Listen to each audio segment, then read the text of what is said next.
Okay, I'm Arthur Larok. I'm the Country Director of ActionAid Uganda, an organization that has been operating in Uganda since 1982.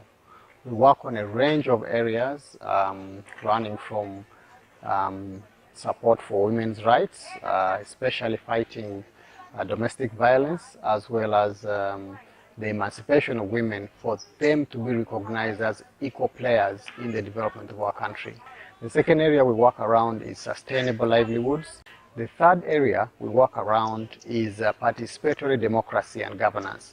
And under this area, we think about and implement programs that strengthen the citizenship of Ugandans, pay their equal share of taxes, so that taxes that government collects is allocated appropriately with a specific focus on areas where people living in poverty live, like agriculture, like in health. And under this area, we tackle as well one of the most difficult situations in Uganda at the moment, a governance challenge which we have is corruption. We all know that corruption is perhaps one of the biggest drivers of injustice in our country.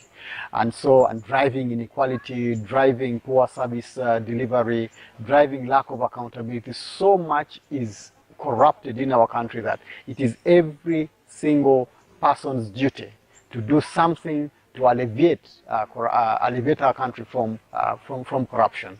And we've seen some really interesting effects from the interventions we do, especially at local level. Of course, we complement so much what the government already does, Inspectorate of Government, Auditor General, and several others. And we focus more on strengthening the resolve of people to understand that corruption kills service delivery, corruption stagnates the country, corruption corrupts leadership, and therefore people must understand that it is their duty to fight that.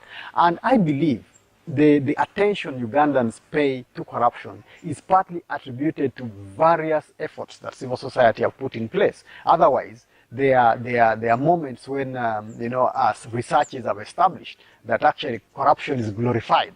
And so for us to be able to challenge that and just say this is negative for the country is a positive step.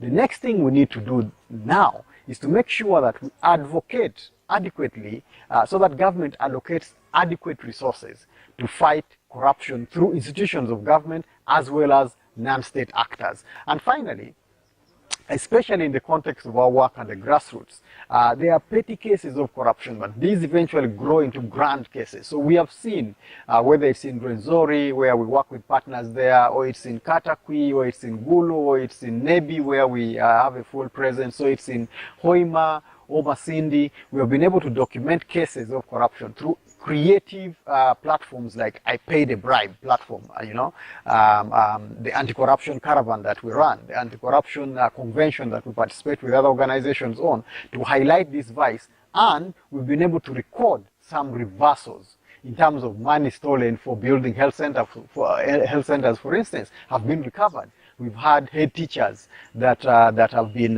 dismissed because of cases that we have taken forward. We have had fantastic relationship with the police in running the anti-corruption caravan. So I do believe that this connection we do have with the state is an important relationship we need to continue nurturing, because corruption is not just about government fighting corrupt people, but also what civil society organizations can do, as well as what citizens themselves can do. So I believe that because of this focus we have on such a terrible vice for the country, I'm very, very pleased that Edutainment Africa has identified us for nomination, and I hope the people who care about this country will take note of the important work that and innovations that we have around corruption. And in my view, really, it's not just about ActionAid being voted, but the cause for which we stand that must be kept on the agenda of such important agencies as yourselves.